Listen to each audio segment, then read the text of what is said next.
Hello दोस्तों, ये है मेरा मिनी ब्लॉग। सुबह का हस्बैंड के लिए लंच पैक करने के बाद मैंने बनाया था शाही पनीर। इसमें लंच पैक करने के बाद उनको भेजने के बाद मैं लग गई अपने छोटे मोटे घर के कामों में। उसके बाद थोड़ी देर बाद आ गई थी बहुत तेज़ बारिश, तो मैंने सोचा आज मैं बारिश में नहा लेती हूँ। तो मैं भी छतरी लेके पहुँच गई कि छतरी वाला गाना चला के और फिर मैं डांस करूँगी और वीडियो बनाऊँगी। लेकिन वो तो हो नहीं पाया, लेकिन मैंने खूब झूले झूले अपनी सहेलियों के साथ। बच्चे स्कूल गए हुए थे तो हमने झूले सारे खाली पड़े थे, तो हमने खूब मज़े से झूले झूले और एक दूसरे को झुलाया भी। और मैंने देखो ये अपनी फ्रेंड को बिठाकर और बहुत ऊंची ऊंची पींग चढ़ाई। बचपन की यादें ताज़ा हो गई, क्योंकि मैं बचपन में भी ऐसे खूब झूला झूला करती। फिर मैं आई, नहाई धोई और उसके बाद मुझे लंच बनाना था क्योंकि बच्चों का आने का टाइम हो गया था। फिर मैं चली अपनी किचन में, और किचन में मैं जाकर मैंने देखा तो आज वैसे तो कुछ बनाने की सब्ज़ी वगैरह थी नहीं, तो मैंने सोचा आज सांभर और इडली बना देती हूँ। तो मैंने सांभर की तैयारी की, सब्ज़ी वगैरह काटी और दाल धो के भिगो के और कुकर में डाली, ये सारी सब्जियाँ डाली, पानी डाली, उसमें मसाला डाला और गैस पे चढ़ा दी। उसके बाद मैंने इमली भिगोई, इमली को थोड़ा सा गर्म पानी भिगोई ताकि वो सॉफ्ट जल्दी हो जाए।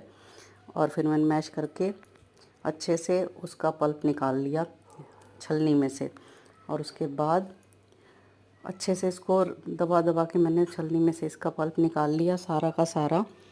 और उसके बाद मैंने इसको कुकर में, जो मेरी सांभर वाली दाल पक कर तैयार हो गई थी, उसमें मैंने मिक्स कर दिया। उसके बाद मैंने थोड़ी देर उबाला, और जो रई होती है जिससे हम दही वगैरह फेंटते हैं हाथ से ही, उससे मैंने थोड़ा सा इसको मैश मैश कर दिया और अच्छे से उबाल लगवा दिया। ये सारी चीज़ें मिक्स हो गई है। साथ साथ मैं दूसरी चीज़ें भी तैयार कर रही थी, जैसे इडली बनाने की तैयारी करने लग रही थी और तड़के की तैयारी कर रही थी, क्योंकि दोनों तीनों काम साथ साथ ही चल रहे थे। तो ये मैं सांभर में तड़का लगाने की तैयारी कर रही हूँ।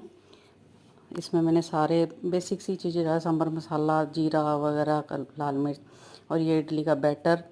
और ये मैंने कढ़ाई चढ़ा दी इडली को बनाने के लिए। कढ़ाई में हमेशा आधा नींबू डाल देना चाहिए ताकि कढ़ाई में ना निशान नहीं पड़ते पानी के उबलने वाले।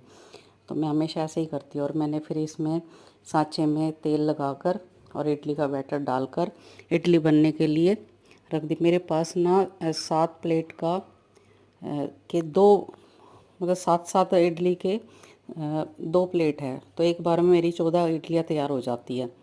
तो ये मैंने इडली बनने के लिए रख दी है। अब मैं चेक करूँगी कि मेरी इडली बनकर तैयार हुई है कि नहीं हुई है। मैंने चाकू डाल के देखा तो इडली मेरी बनकर तैयार हो गई है। तो ये मेरी इडली बन गई है, देखो कितनी अच्छी लग रही है। और इडली सांभर मैंने बेटी के लिए परोस दिया था। उसके बाद देखो बर्तन कितने सारे हो जाते हैं।